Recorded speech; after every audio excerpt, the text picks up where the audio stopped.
नमस्कार, मैं डॉक्टर अमिताभ बैनर्जी, यूएचओ का चेयरपर्सन हूँ, एक महामारी विशेषज्ञ हूँ और क्यूबाई हमारे मीडिया पार्टनर है और हम इस प्लेटफ़ॉर्म से आपको हेल्थ मैसेज पहुँचाते हैं।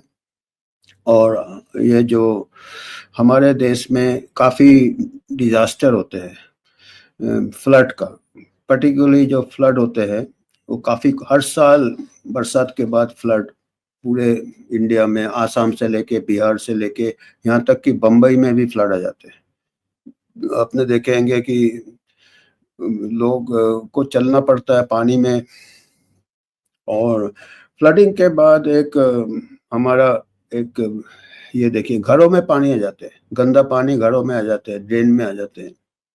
तो इससे कई बीमारियाँ होती है। एक तो आप लोगों को मालूम है दस्त हो जाते हैं, उल्टी हो जाते हैं। इसके अलावा इससे भी थोड़ा सीरियस बीमारी है जो कि लेप्टोस्पाइरोसिस है, जिसको कहते हैं लेप्टोस्पाइरोसिस। ये क्या होता है? ये एक बैक्टीरिया से होता है। ये देखिए लेप्टोस्पाइरोसिस है, ये एक चूहा बना है बाएँ तरफ में। चूहे में ये रिजर्वायर रहता है, ये बैक्टीरिया चूहे में ज़्यादा रहता है। ये एक ऐसे लेप्टो माने ऐसे घुमा हुआ स्पाइरोकीट होता है। थोड़ा लंबा बैक्टीरिया होता है और ये मल्टीप्लाई होता है चूहों में और चूहे के पेशाब में निकलता है। खाली चूहे के पेशाब में नहीं है, कुत्ते के पेशाब में, दूसरे जानवरों के पेशाब में, पर ज़्यादातर चूहे से ज़्यादा होता है। और जैसे अगर कोई इंसान अपना हाथ पानी में डाल दे या पैर, कई लोग को पानी में अपना जूता उतार के पैदल चलना पड़ता है जब फ्लड आ जाता है, या इवन शहरों में आजकल पानी आ जाता है, ड्रेन भर जाते हैं, ड्रेन का पानी आ जाता है रास्ते में, घरों में आ रहे हैं पानी। तो उससे हम एक्सपोज हो रहे हैं किसको? ये बैक्टीरिया लेप्टोस्पाइरोसिस, लेप्टोस्पाइरा जिसको कहते हैं, स्पाइरोकीट। इससे हम एक्सपोज, और अगर हमारा स्किन प्रॉपर है, हमारा कहीं, तो ये स्किन हमारा बैरियर है, इससे फिर ये बैक्टीरिया को रोक सकता है। पर ऐसे देख रहे हैं कि दाहिने तरफ इसका क्या है, हाथ कटा हुआ है, छोटा-सा कटा है, या पैर में कहीं चोट है या कटा हुआ है, तो इससे क्या है, लेप्टोस्पाइरा हमारे शरीर में जा सकता है। और हमारे अगर शरीर में चला जाता है, तो ये मल्टीप्लाई होता है और अलग-अलग ऑर्गन्स में जा सकते हैं, लिवर में जा सकते हैं, किडनी में जा सकते हैं और जगह। तो इसको हम इस फीवर आता है, फीवर आएगा, कंपन आएगा 1-2 हफ्ते बाद जब मल्टीप्लाई होते हैं, और इसको हम लेप्टोस्पाइरोसिस कहते हैं, लेप्टोस्पाइरोसिस। और ये बरसात के बाद आपको हिस्ट्री लेना चाहिए, क्योंकि फीवर के कई कारण हो सकते हैं, मलेरिया से होता है, इससे होता है, टाइफाइड, कई हमारे देश में तो भरे पड़े फीवर। और ये तो अगर आपका कोरिलेशन है कि बरसात के बाद उसको मरीज आपके पास आता है, या आप खुद रियलाइज़ करते हो कि मैं पानी में चला था, मेरे पैर में घाव था, या कहीं भी छोटा कई बार कट होता है, हमको दिखता भी नहीं है, इतना पतला कट होता है, पर बैक्टीरिया के लिए उतना कट काफ़ी है। तो आपको सस्पेक्ट करना चाहिए, क्योंकि इसका अगर अर्ली डायग्नोसिस हो तो इसका इलाज बहुत अच्छा है, एंटीबायोटिक से क्लियर हो जाता है। ये बैक्टीरिया है, ये ऐसा नहीं है कि वायरस है, कोई दवाई नहीं है। इमीडिएटली पेनिसिलिन से तो 100% क्योर हो जाता, और पेनिसिलिन नहीं है तो दूसरे एंटीबायोटिक है, डॉक्सीसाइक्लिन है, एरिथ्रोमाइसिन है, क्लियर हो जाता। पर डायग्नोसिस मिस हो जाता अगर आप उसको हिस्ट्री नहीं पूछोगे ठीक से तो। और ये कुछ ऑक्यूपेशन में ज़्यादा होता है, बिगर बरसात में भी, जैसे कुछ लोग फार्मर होते हैं, वो अपने खेतों में काम करते हैं, वहाँ खेत में पानी रहता है, वहाँ चूहे-वूहे भी रहते हैं, उनका पेशाब रहता है, और दूसरे जानवरों का भी पेशाब, जैसे मैंने बोला, तो उसमें फार्मर्स को होने के चांसेस ज़्यादा रहते हैं। फिर जो लोग सीवेज वर्कर्स हैं, जो ड्रेन में काम करते हैं, वो एक्सपोज़ हो सकते हैं।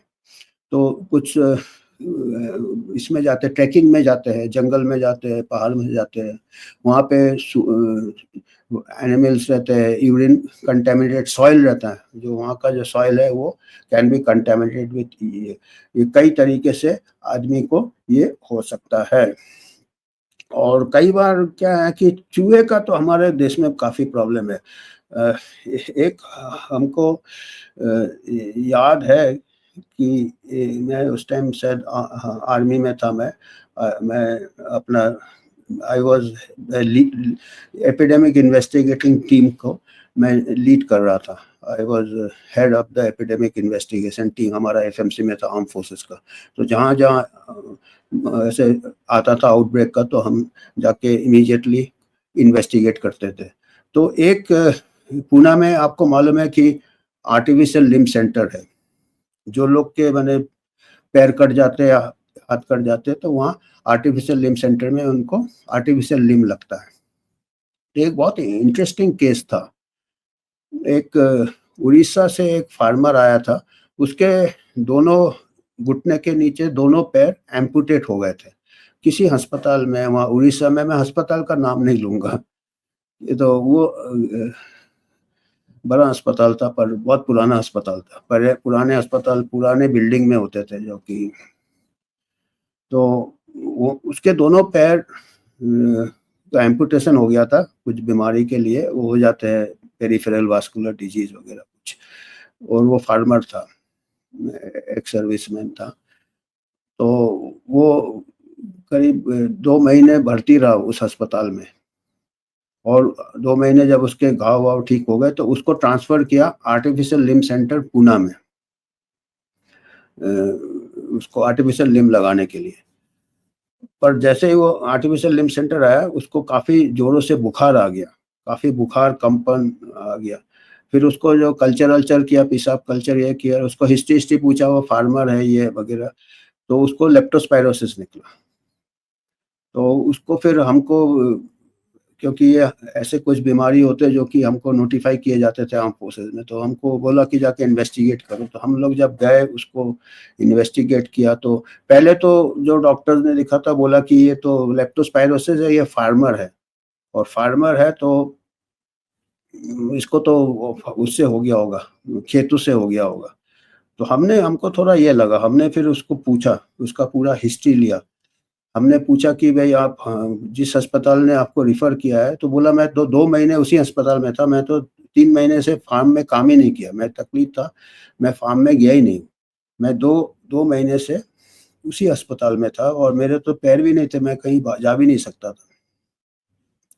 और उसके पूरे ये किया था, बैंडेज किया था घाव। तो हमने क्योंकि लेप्टोस्पायरोसिस का एक इंक्यूबेशन पीरियड होता है। आपको कम से कम लेप्टोस्पायरोसिस आपके बॉडी में जाएगा, 2 हफ्ते के अंदर आपको सिम्पटम्स चालू हो जाते हैं, जिसको इंक्यूबेशन 2 वीक्स है लेप्टोस 2 हफ्ता, 3 हफ्ता ले लो, पर 2 महीना नहीं है। तो अगर उसको फार्म से होता, वो तो बोलता 3 महीने से वो काम ही नहीं किया उसने, 3 क्या 4 महीने बुड्ढा हो गया था वो। तो फार्म से नहीं हुआ इसका मतलब, उसका ये हुआ कि तो आर्टिफिशियल लिम्ब सेंटर 1 हफ्ते पहले आया था। उसके पहले कहाँ था वो वाले अस्पताल में था। तो हमने पूछा, फिर हमको भी बहुत मिस्टीरियस लगा कि वो कहीं गया ही नहीं है। हम कहते हैं ना, वो बेचारे का दोनों पैर नहीं है, वो अस्पताल बेड में है, वो ड्रेन में भी नहीं जा सकता, कहीं वो फ्लड एरिया में भी नहीं जा सकता, वो तो 2 महीने से बिस्तर में है। फिर हमने उसको पूछा अस्पताल कैसा था, तब उसको तो मालूम नहीं लेप्टोस्पायरोसिस कैसा था। बोलता वहाँ पे काफ़ी ऊपर पुराना अस्पताल था, वो ऊपर चूहे थे, उन लोग पे पेशाब करते थे और दूसरे भी और टाइप के जीव-जंतु थे। तो तभी हमको लगा कि ये जो लेप्टोस्पायरोसिस उसको अस्पताल में ही हो गया है, क्योंकि हमारे चारों तरफ चूहे हैं, गंदगी है, पुराने बिल्डिंग है, पुराने, और उसको अगर घाव चूहे ने कहीं पेशाब किया होगा, उसका घाव बैंडेज के थ्रू उसका घाव पूरा एक्सपोज़्ड है। तो ये हमने फिर चुप रहे, हमने किसी को कुछ बोला नहीं, क्योंकि ये तो फिर वो अस्पताल का, फिर उनको हमने ऐसे इन्फॉर्म कर दिया कि आप अपना अस्पताल का थोड़ा देखभाल कीजिएगा। तो ये इसी से थोड़ा हिस्ट्री से पता चलता है कि ये लेप्टोस्पायरोसिस हमारे चारों तरफ है और हमारा जो हाइजीन, सैनिटेशन, ड्रेनेज ठीक नहीं है। आप देख रहे हैं घर के अंदर पानी आ रहा है, तो घर बैठे आपको लेप्टोस्पायरोसिस होता है, अस्पताल में बैठे आपको लेप्टोस्पायरोसिस होता है। वो क्या पुराने अस्पताल थे, अभी तो अस्पताल पूरे ये कर दिए, पर चूहे चारों तरफ है। तो ये एक हमको मैसेज देना था। और इसका जो हमारे यहाँ जैसे रेंज के बाद बहुत ज़्यादा होता है। ये कुछ नक्शे हैं, ग्लोबल देखिए, ग्लोबली कहाँ-कहाँ है लेप्टोस्पायरोसिस। अभी देखिएगा पश्चिमी देशों में आपको नहीं मिलेगा, आपको ये पुअर कंट्रीज़ में मिलेगा जहाँ ड्रेनेज कम है, ड्रेनेज में कमी है, हाइजीन सैनिटेशन में कमी है, लैटिन अमेरिका में कुछ है, इसमें कुछ है, और इंडिया में सदर्न स्टेट्स में ज़्यादा है, कोस्टल एरिया में ज़्यादा है, और ये अंडमान निकोबार वगैरह में भी है। और ये देखिए सदर्न स्टेट्स में, ये इंडिया का नक्शा है, लाल में दिया है, इसमें कुछ फिगर्स दिए हैं, 20%, 30%, लोगों को लेप्टोस्पायरोसिस मिला है। 25% से लेके सदर्न पार्ट्स ऑफ इंडिया, कहाँ 25% फॉलोड बाय 8%, 3%, मतलब 100 में से 25%। कई बार क्या है कि पता नहीं चलता है, फीवर होता है, डॉक्टर एंटीबायोटिक दे देता, हो सकता है ठीक हो गया लेप्टो, और इसका डायग्नोसिस भी थोड़ा डिफिकल्ट है। कल्चर करना पड़ता है, यूरिन कल्चर, ब्लड कल्चर, और कल्चर का रिपोर्ट आने में टाइम लगता है। और दूसरा टेस्ट है, आप सीरोलॉजी कर सकते हो, आप आजकल पीसीआर भी आ रहा है, पर इसका टेस्ट थोड़ा डिफिकल्ट है। पर कभी भी बुखार होता है एंटीबायोटिक से हो जाता, पर ये बीमारी कई बार सीरियस हो सकता है, लिवर फेलियर हो सकता है, कई बार जॉन्डिस हो जाता है, ऑर्गन फेलियर, रीनल डैमेज कर सकता है, ये किडनी डैमेज कर सकता है। क्योंकि इसमें भी देखिए हाई फीवर होता है, आइस में भी प्रॉब्लम हो सकता है, सीवियर एब्डोमेन पेन हो सकता है, जॉइंट पेन वगैरह जैसे फीवर के, और ये सब, इसके रैश वगैरह भी आ सकते हैं, कंपन भी आ सकता है, वॉमिटिंग वगैरह। और ये तो एक्यूट सिम्टम्स है। उसके बाद अगर किडनी वगैरह इन्वॉल्व हो तो renal failure, liver failure, diagnose, इसको टाइम से ट्रीटमेंट करना बहुत ज़रूरी है। और मेन ये है कि हमारा फ्लड कंट्रोल थोड़ा होना चाहिए, और फ्लड के बाद थोड़ा हाई डिग्री ऑफ सस्पिशन होना चाहिए डॉक्टर्स को भी और मरीजों को भी, कहीं लेप्टोस्पायरोसिस तो नहीं है।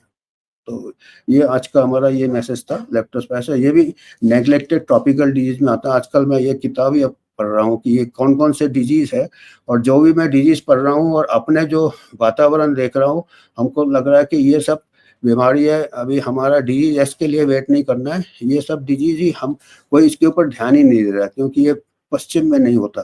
तो अभी पश्चिम ही ये चल रहा है, वो बोलते कुछ ये है डिजीज ऑफ इम्पोर्टेंस है, पब्लिक हेल्थ इम्पोर्टेंस, हम उसी के पीछे जाते हैं। पर हमारे देश में तो ये ऐसे पड़े हुए हैं नेग्लेक्टेड ट्रॉपिकल डिजीजेस।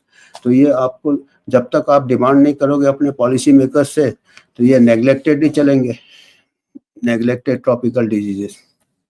वहाँ यही मैसेज था। और दूसरा एक आपको इन्फॉर्मेशन देना था, हमारा जो यूएचओ है, हमारा रजिस्टर्ड बॉडी है, इसका हम अपना क्राउड फंडिंग से ही हम इसका फंड रेज करते हैं, और जिससे कि हम अपना और अध्ययन करें, अच्छी किताबें खरीदें, उसको पढ़े, आपको मैसेज पहुंचाए, और अपना भी रिसर्च करें अगर हमारे पास एडिक्वेट पैसा होगा तो आपको जितना भी इसमें योगदान करना है, हम कोई फार्मा से नहीं लेते स्पॉन्सरशिप, या कोई दूसरे फूड कंपनी से नहीं लेते, या कोई पॉलिटिकल एफिलिएशन नहीं है। तो हम इंडिपेंडेंट बॉडी रहना चाहते हैं, और इसमें आपका योगदान हमारे लिए ज़रूरी है। धन्यवाद।